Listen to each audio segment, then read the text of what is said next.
Hello, everyone, and welcome to another episode of the SEJ show. Today, we have a personally, I think it's a really exciting show. It's a really interesting concept, and we have two really great guests today. We have Thomas and Sarah, who we're going to talk about how data drove the Biden-Harris social media campaign to success. But before we dive into this topic, which is really just really recent and really impressive, I want to give an opportunity for Thomas and Sarah to both introduce themselves a little bit. Thomas, you want to go ahead and tell us a little bit about yourself? Sure thing. Thanks for having us, Brent. It's good to be here. My name's Thomas Kramer. I'm a co-founder and COO of Paladin Software. So Paladin primarily makes two products. One, we make an enterprise software solution primarily targeting social influencer marketing agencies. And it's for managing, end-to-end social influencer marketing campaigns. So, finding influencers to work with, sending them proposals, handling contracts, sending them payments, and of course, tracking social media data. And in the course of operating that business over the last 4 or 5 years, we overlapped more and more with a lot of primarily digital media companies who are focused on monetizing their owned and operated social media profiles, but weren't necessarily working so much with influencer marketing. And coming out of that, we wanted to make a new product that served that type of customer. And Measure Studio was born, which is a product that we offer actively in market and was used by the Biden campaign toward the end of the election cycle. So Measure Studio is primarily focused on multi-platform social media analytics. So, centralizing your data across YouTube, Facebook, Instagram, and Twitter into one easy to use location that's, makes it simple to disseminate data across your team, instant infrastructure you can spin up right away. And then taking some of the analysis off the top, which is telling you what content is performing well or poorly relative to your past content. So that's a little bit about me. Perfect. Sarah, you want to tell us a little bit about yourself? Great. Hi, I'm Sarah Galvez. I am the former director of social media and audience development on the Biden-Harris campaign. Previous to that, though, I started my life in sort of the Los Angeles digital media world, working at Maker Studios, and then jumping back and forth between politics, social good work, and the private sector to try and merge those two worlds as much as possible, bring the learnings from each of those spaces, including things I learned in influencer marketing and working with creators to the political space, which I think is a little bit behind in that sort of realm. For sure. So that's mainly what I've done and worked basically everything from super PACs to presidential campaigns in between. Yeah, I thought I noticed you had done some work with Clinton campaign at one point as well. Is that right? Yeah, so I was part of what was the first audience development team on a presidential campaign during the 2016 election, because the leadership on that digital team really understood that there was a lot that they could be learning from sort of folks who had come not from the typical feeders of like the DCCC or Emily's List, which are big political like digital feeder organizations, but come from maybe the world of advertising or digital media in Los Angeles or the New York or San Francisco scene. And so we basically created a team that was very much focused on not necessarily the day-to-day of managing these social platforms, but in being a supplementary like group to those folks to help them, build out and track analytics in better ways, to think about how they're working with partners and strategically. And that was a really just fun sort of experiment that now, 4 years later, being on another campaign cycle, it's like the fruits of our labor. We saw like we were the guinea pigs here, and now it's really been built out into something really. Well, it's really beautiful, because honestly, like right now, this has to be one of the most historic elections, at least in my lifetime. Like I can't, and if you listen to what everybody else says, it really has been one of the most polarizing elections that we've ever had, in this country. And so I think that it definitely has to be intimidating. It has to be a bit of a challenge to like really look at something this large, because it's not only that it's the scale of it, but it's how are watching it? How many people are looking for any opportunity for it to fail or to find a way to spin it? Or, there's a lot of observation on this. How did you approach the social media campaign? I can ask it better by saying, what exactly was the Biden-Harris social media campaign about? So a few different things. Number one was really just sticking to our message as much as humanly possible, right? And I think that's one of the brilliant things about this campaign was people always ask like what the secret sauce is, and a lot of it was just message discipline, right? Mhm. Being very attuned to what the goal was, not only of the larger campaign, obviously elect Joe Biden president of the United States, but what were the key issues that our like voters were actually really thinking about. And obviously those were by circumstances, things like the pandemic, COVID-19, healthcare, the economy, because at that time, that's where all the insecurity lied. And so as a result, message discipline was like number one, the thing that we were always thinking about.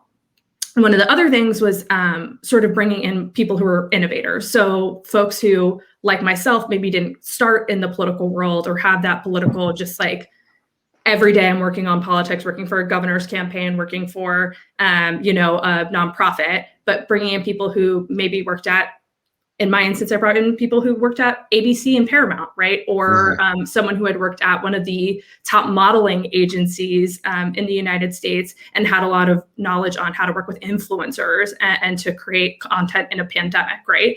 And so it was about mixing really good message with really good and smart people, and allowing them the space to go about it and use the tools that we had in our arsenal to really create this sort of drumbeat on social media every day that people knew exactly what they were getting and who they were seeing it from when they looked at a Joe Biden piece of content.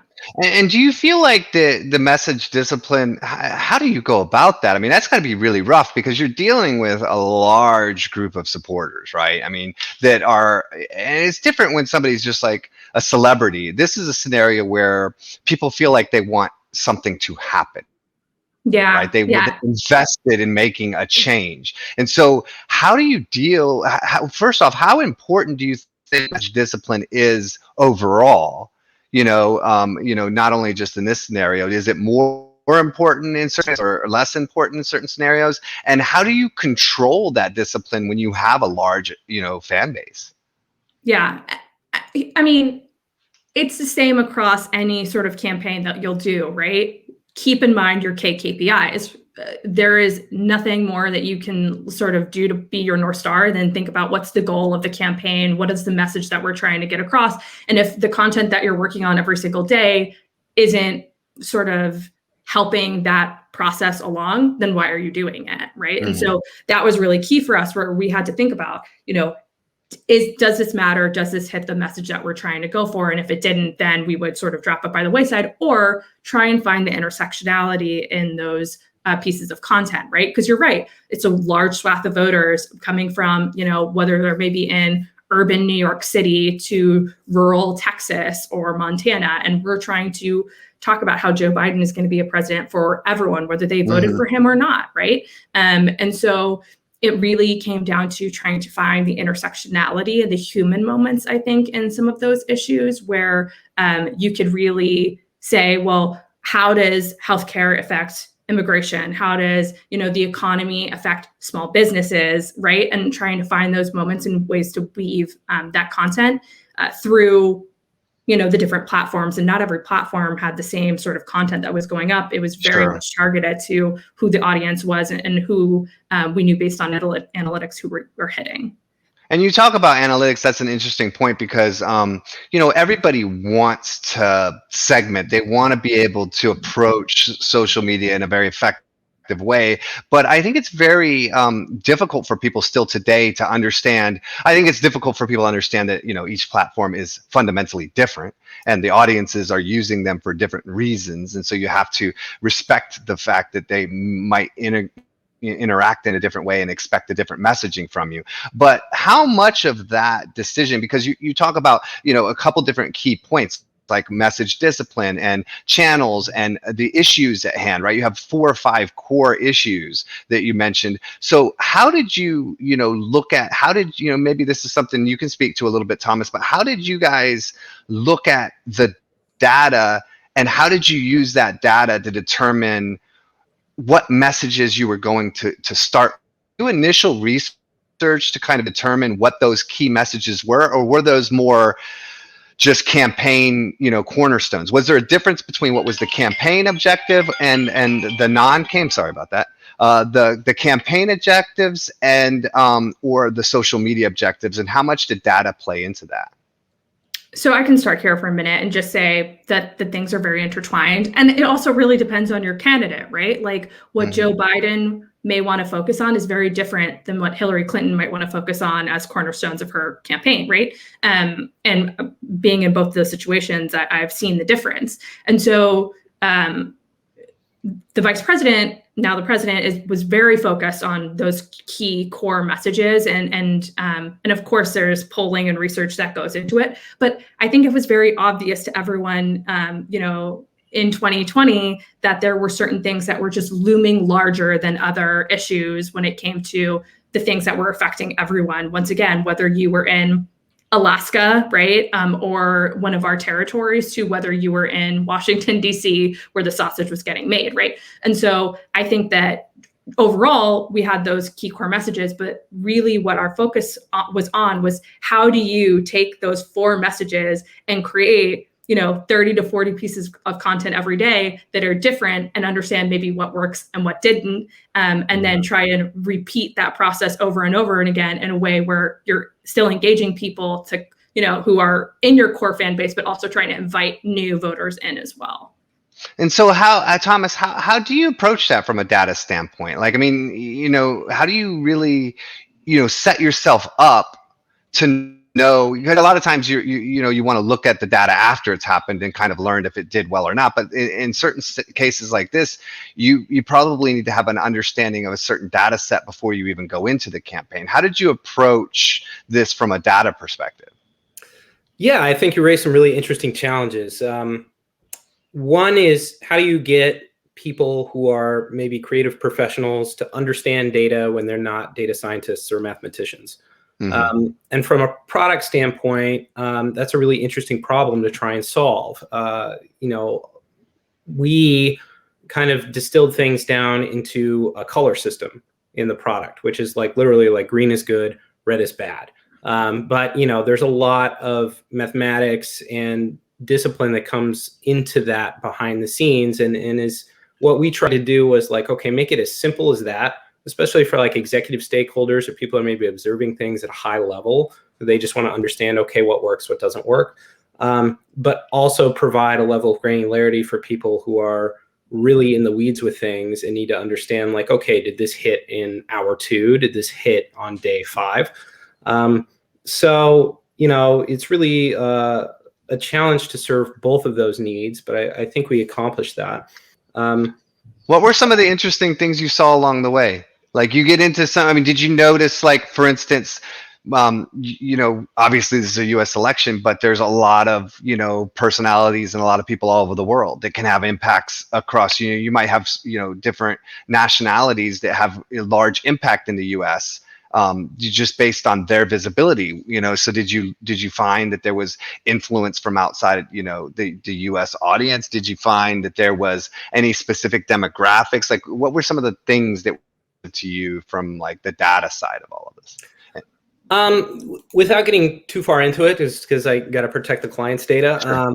there's something that I observed that I think anyone could observe publicly was the types of content that resonated for the campaign. And, externally, you had the Trump campaign making a lot of what I would qualify as fear-based content, necessarily, like this is going to negatively impact the world and for XYZ reasons. What I observed the Biden campaign succeeding at was making like really a lot more human content.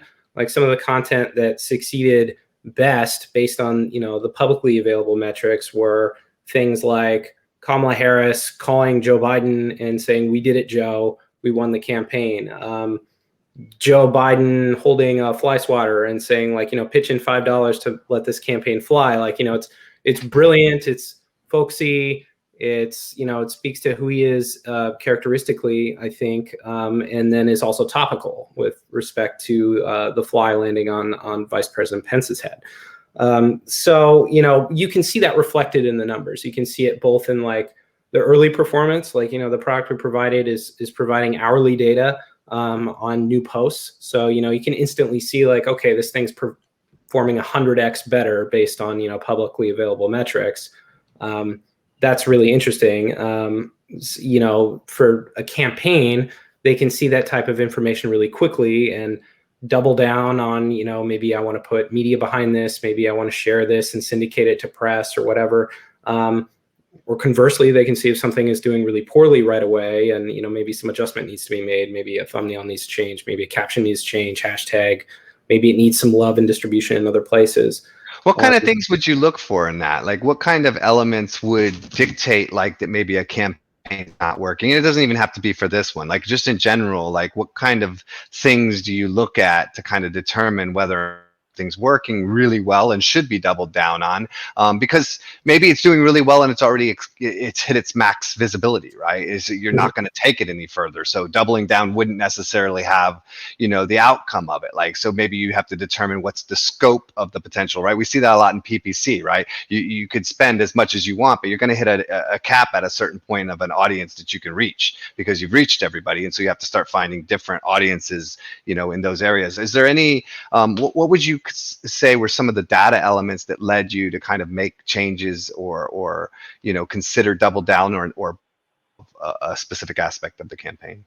Yeah, so one thing that we really looked for was, I'm sure same thing a lot of people are now, which is really shares and sort of saves and that sort of thing. We honestly, through understanding how things were working on social, double down on a platform, which was Instagram. We put a lot of work into our Instagram audience. Whereas I remember in 2016, we were putting a lot more effort into our Facebook audience, right? And so even that sort of thing where we're like, okay, things are really taking off on Instagram. Maybe is it this type of content? The other thing we did was actually look for a lot more opportunities for serial content. And it's something that you may have noticed in our sort of React series that we did in our video work, which is like, do we have, what is it? I think we had a couple that we had like doctors and nurses or like first responders react to comments of President Trump, right? Or do we have, farmers react to, the comments from the GOP on XYZ thing, right? So it's just one of those things where it's like, okay, we saw that series really start to take off, but there was opportunity there to really customize the content based on, the issue that we were looking at and maybe who we were trying to reach, right? Because it's a format that's noticeably visible, that people understand, but we could sort of tweak it to our own specifications. And then additionally, we just looked at, honestly, like I said, we were putting out so much content, really looking for those share engagements to understand, what we might want to double down on and do something similar and what maybe we didn't. And that content is all very different. So like the way that maybe pieces of Spanish language content that we put up was very different than what we might assume would happen on English language content. Yeah. And so as a result, we constantly had to be looking at the data, constantly looking for solutions like Measure where we could do it very quickly in a manner that was really easily digestible for our teams to get that sort of information and go. Because my team came in, I came into the campaign with 6 months left, right, in a general election. There is no time to waste. And unfortunately, we don't have the opportunity as many other maybe private sector clients do to really take, pause, take some time to understand and do deep dives on the analytics. It's like, no, our deep diving on analytics is like, what can you do in the next hour? And then we've got to move. That's interesting because especially with a campaign that, a lot of campaigns, there's not adversity, not necessarily, right? Not intentional, not known from the start, right? Things can come up in the conversations. People can have some, oh, I don't like the way that was said, or you shouldn't have used, certain visuals in certain advertisements. But, in this type of campaign, you have to know going in, there is a lot our audience of people who are completely against, your success. How did you incorporate that into your, or even into your day to day, knowing that you can be as positive? There's going to be people out there who aren't going to like it. I mean, just understanding that you're never going to please everyone, but also that like you have a million eyes on you at all times. And that's something that I really had to train my team on, and myself, because I'm not going to walk in and say it was a cakewalk either. The first time you tweet from the president of the United States, the vice president of the United States, your heart is racing a little bit and you're like, hold on, let me double check. Let me double check everything. Like, let me make sure. And I remember, hitting send on the tweet announcing Senator Harris as our vice presidential candidate was like one of those big moments where I was like sitting right here in this office freaking out, being like, I just need to, like, don't mess this up, Sarah. Like, just hit send, you're good. But it's one of those things where, first of all, no one's like, not everyone is going to agree with you. And two, you have to realize that some voters are just sort of never going to be attuned to your type of politics, right? Or your candidate's type of politics. So we do as much as we can to not only, reach our own base and try and lend a hand over to people who might really care about the issues that the vice president did, which were, unity, thinking about truth over lies, thinking about sort of science over fiction, these themes that came up over and over again. But then also realizing that you have to, like, the one thing that was overarching for us is that, like, Joe Biden was not a candidate who was going to be unkind, right? Unlike maybe our opponent. And so that always had to be also looming over our heads. Like, we can't do anything too snarky. We can't do anything that really will sort of increase the division that we are actively trying to sort of repair. And so as a result, did you respond to, like, if people came on your accounts or pages and they started putting negative stuff, would you like just remove them, or did you respond to them in a positive way, or did you kind of just accept that was a part of the discussion? We let it go. I would say, like, the only times we ever really sort of tried to maybe restrict comments on anything was if they had maybe not even like gross profanity, if you understand what I and anything that would be sort of indicated by, let's flag this to Instagram for maybe either spam or for like abuse within their terms of service. And then they would make the decision whether or not that would sort of be indicated for removal. So I would say, like, anything that was like Trump 2020, like flagged in our comments, like, we didn't do anything with that, because you have as much of a right to go onto our platform and say that as, maybe our supporters would to go onto Trump. We would hope that they wouldn't, because that's actively going against what our candidate really stands for. But yeah, you just know you're never going to please them all. Go ahead. Sorry. No. That's it. Oh, I was going to ask, like, how do you, because you had a lot of, like, detail for me real quick. It wasn't just your team, right? You have influencers that, not even like reach out to, but you have people that are like supporters. How did, I noticed on the website and throughout, there was like media that was like, look, if you want to share about the campaign, some images you can share. Here's some of the hashtags we're trying to focus around. Here's some of the initiatives that we're trying to push, right? How important was the activity, empowering your supporters, and how difficult was it to keep them from going off? So absolutely critical. And I will also caveat this by saying that my team was but one small part of this entire big operation, right? Our team was very much focused on the day-to-day operation of our, what I would consider our owned and operated channels, and social platforms, organic only. But we had community engagement teams, digital organizing teams, our surrogates team, our partnerships teams, who were all focused on the external communication via our supporters and via our organizers and celebrities and sort of influencers who really supported us.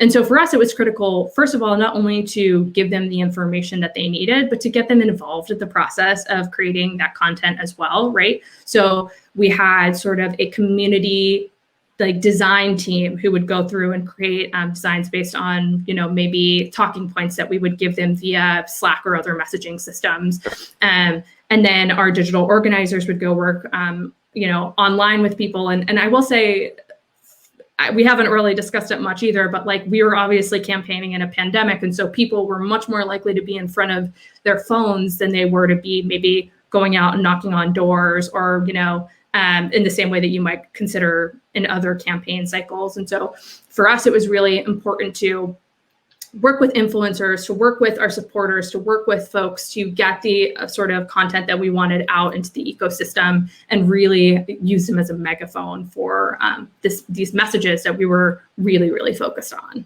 Well, you have to have a somewhat of you have a lot of potential people on your team. You have obviously some tools that you're working with to kind of gather data. But influencers, it can be really tough, especially right now. There's not a defined understanding of real influence, right? People are like, oh, X amount of followers, somebody, talks about a certain thing, therefore they're an influencer, even though they may not have very much actual reach and their influence is very, very specific and nobody's going to listen to them when they talk about something else. How did you approach or marketing? Was it just people that you knew would select? Was it people who volunteered and then you were engaging with volunteers? Or did you actually reach out to certain influencers and try to encourage them in some way to represent your campaign? So this might sound annoying, but I really come from the thought process or belief system that sort of everyone is an influencer, right, in their own right, whether it's in their own micro sort of spaces. And so whether that's you posting and you have maybe like 100 or 50 people who follow you on Instagram who are just your friends and family and you talk about voting and in some way, put in people's minds like, oh, maybe I should go vote or maybe I should go vote for Joe Biden. That is influence. And so I really do come from that sort of belief system that everyone has the opportunity to make an impact in elections and civics work. And so I think number one, we were always trying to encourage people to share with their friends and families and to share with their audiences. And then when it came to more macro relationships, it was a sort of dual system. It was not only us sort of reaching out to people and saying hey, is this something you might want to talk about, and whether that's in maybe a content series or, a piece of content or just on your pages organically. But then there were also just people who came to us. There are people who are proud Democrats, proud progressives, people who cared about the things that we were talking about and the messages that we were trying to hit, people who really cared about the idea of unifying the country. And so as a result, we had both inbound and outbound communication that was handled brilliantly by Christian Toms on the digital partnership side, who came from Group 9 Media and really understood the world of that space, as well as our surrogates team and Adrian Elrod and other folks who have had longstanding relationships with a lot of sort of your more high-level tier celebrity spaces, your CAAs, your WMEs of the world, and really have handled those relationships quite well. Beautiful. So you guys didn't actually go out and seek out celebrities. You kind of just encouraged all of your followers to be influencers in some way, shape, or form. It was both, right? I don't think any campaign is complete without both, right? You going out to people and saying hey, are you interested in talking about the election this cycle? Or are you, is there, oftentimes it's about issues too. So is there an issue that you really care about? Or we know that this is an issue that you really care about. The vice president is trying to do XYZ thing, or his policy is this. The one other thing that's brilliant about sort of political campaigns is literally every policy that Joe Biden wanted to have enacted when he came into office was on our website. So when people are like, well, what's your stance on climate change or infrastructure, we could say here's 10 pages of policy that we are really passionate about. And so it really came down to both of those things, encouraging our followers to be influencers in their own right, and also seeking out and working with more macro influencers on other campaigns. And from a data standpoint, Thomas, I mean, diving back to some of the numbers, like, you're looking at these multiple different initiatives. Did you guys track based on initiative? Like, did you have tracking that was like, we're going to focus on immigration, we're going to focus on pandemic, we're going to focus, and then really kind of like tracking those? How did you track the progress and the kind of success or failure within verticals of the campaign as a whole? Sure. So, I mean, the tracking verticals are largely dependent on the campaign. That the product we provide allows you to group things based on like content segments. Whether that's a single piece of content syndicated across a bunch of different platforms, or if it's a bunch of content coalesced around a given theme. So part of what my job was on the product front is making that really easy to do, number one, but also making it really easy to pull insights out from those groups and understand, like, okay, if we're benchmarking something like an Instagram story on a certain account, is content that aligns with a certain piece of subject matter performing on average really highly with a direct comparison to content that falls into another content vertical. So it's absolutely something that we empowered and definitely encourage. Like, fundamentally, how we try and develop solutions around these things really calls back to what you were saying earlier, which is like, performance needs to be defined at the platform level. It needs to be defined at the individual account level. It needs to be defined at the individual content format. So, what it means to be successful for a given piece of content, even if it's video distributed on one YouTube account versus one Facebook account, is a totally different thing. And then, at a macro level, aggregating that across many pieces of content along certain topics is absolutely a challenge, but something that can be done. Beautiful. I wanted to ask one more kind of real quick question for both of you. And stop talking in general. But you mentioned something that is really cool, Sarah. You mentioned, like, when you're sitting there and you're about to post on the vice president's account and you're like, I want to make sure this goes perfect. What was something from both of you? What was something that was probably the most memorable part of this campaign? It could be a learning, it could be a personal experience, it could even be both if you want to tell me too. Like, what's something that you really learned? What was something that might have happened that really taught you something? And what do you think, well, I'll ask you that, and then I'll actually ask you one more question after that. Okay. Sarah, you can start. Well, there are a lot of them, but I would say two very memorable things that happened.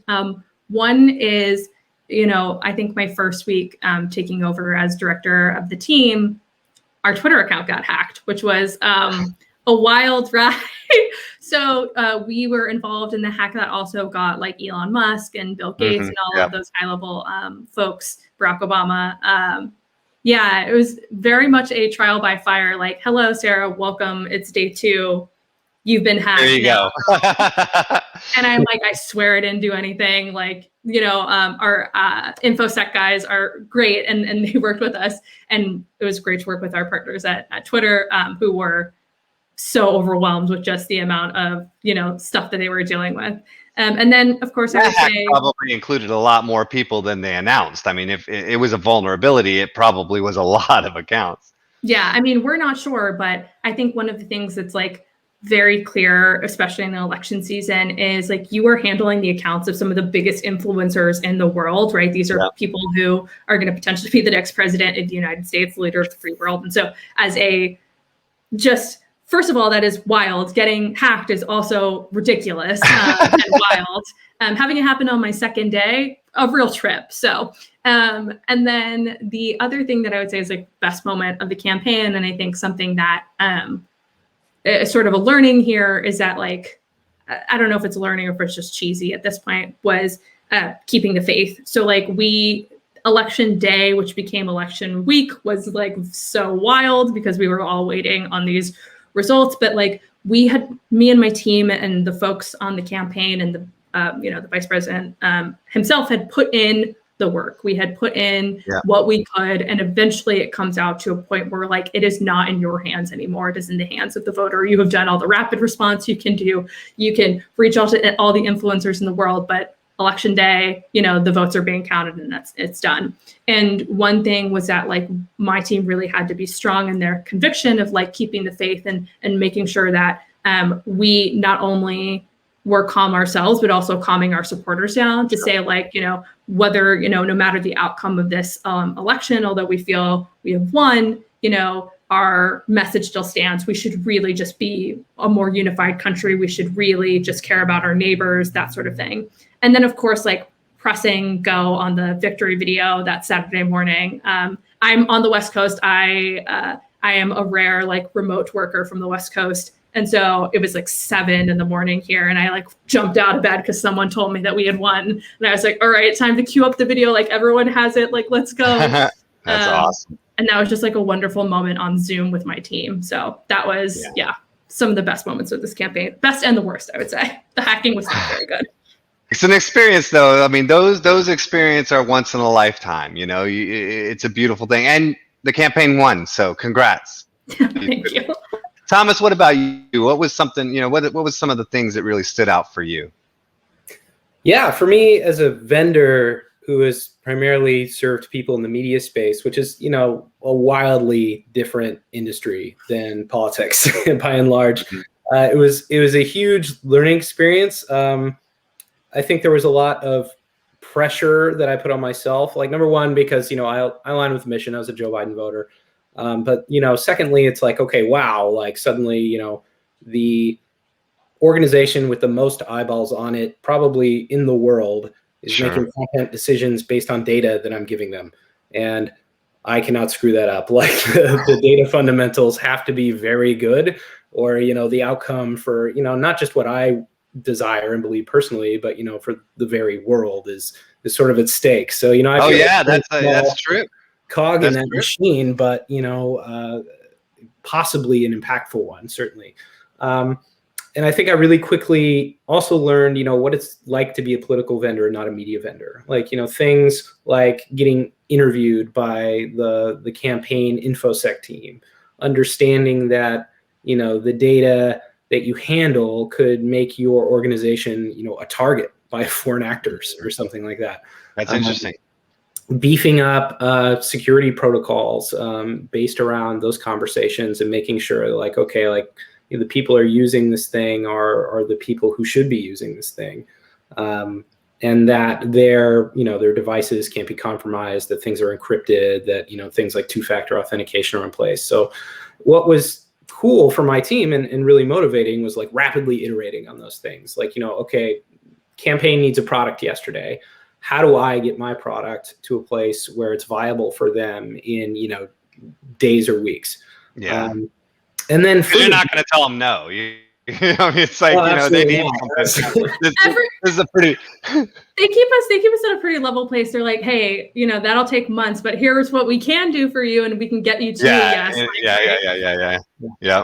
Absolutely. So that was cool. And then, mid-campaign, there were kind of moments where I got to be in the trenches with the campaign. Like, hey, it's Sunday morning. Can you train 10 people on Measure Studio? And I'm just like, yep, okay. Yep, absolutely. Let's get the plans. Let's get on Zoom. Let's do the thing. So that was, fun and exciting. Hey, can you build this feature right away? It's like, okay, let me stop everything and do that right away because this matters. And let's be honest, someone's social media post about chicken doesn't. So it's. Yeah. And we always very much appreciate the vendors and the folks we work with exactly for that reason. We are a 7 days a week, 24-hour operation. Like I bought an Apple Watch during this campaign, which was a dumb thing to do because it kept telling me like, oh, you're getting 4 hours of sleep. Oh, you're getting 4 hours of sleep. And I'm like, oh my gosh. Stand up and walk, right? It's like, you need to walk. It's like, I have no time to walk. I know. I mean, people on our team were taking calls on like Pelotons and stuff like that, which was wild. I do not have that level of motivation. Although I think I did call Thomas once from a treadmill. But it's that sort of thing where, yes, it really is an operation that is all encompassing, but with the idea that it has an end date, right? Like I said, An end date. Once it's election day, you're done. And then eventually, hopefully you're passing things over to a transition team and to a White House team that will have sort of a much more scaled up down operation than, trying to convince millions and millions and millions of voters to vote for you on a very specific day at a very specific time. I think a lot of people would, would say that they would really want to be involved in a campaign that they're passionate about. And I don't think that a lot of marketers get the opportunity to. And so I think that's really cool to be able to participate in something that has impact in the world. We know how much social media as a whole has impacted the world, but to be a part of a campaign on social media that impacts the world is great. Can you give me just a little bit of advice for anybody that's listening who's a social media manager or somebody who really is looking at, there's all kinds of different social good campaigns out there. It doesn't have to be political. It could be across. What would be some of the base level advice, the low hanging fruit that you would give people to kind of help them have success as a manager managing a campaign similar to this, even if not at scale and size? Yeah, so I have two things. Actually, one is bigger than that, and then I'll scale down to your question, which is one, if you feel a desire like within your work to jump out of what you're doing. For me, like I was working at a Latino media company and I wasn't working on political work anymore. And I was like, I cannot do this. When they ended up doing layoffs because the pivot to video didn't really work out, I was like, thank you very much. I'm going to go consult for Planned Parenthood and Bloomberg Philanthropies and do this. If you feel like what you want to do is social impact and social good, there are hundreds of organizations that are looking for smart marketers and people who, like I said, think outside of the box of what political or nonprofit or what we call like 50c3 organizations are currently sort of the way that they're already doing digital. They're looking for you. So please, knock down, don't wait for someone to open the door for you, literally kick it down and find an org that you want to work for or make contacts in that world to start doing that work. And then for folks who are doing social impact campaigns now, whether that's for private sector clients or just maybe on the side as sort of your volunteer work, I would say never work on something that you don't believe in. I think that your work really suffers if that's the case.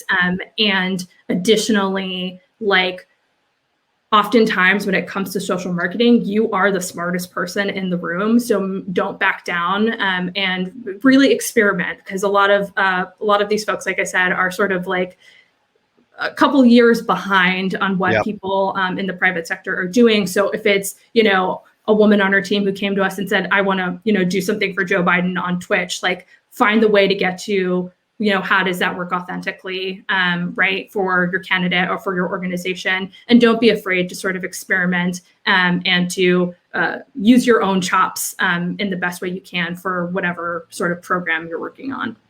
Very well said. And I want to thank you both for today. I think this is a really exciting campaign. It was well done.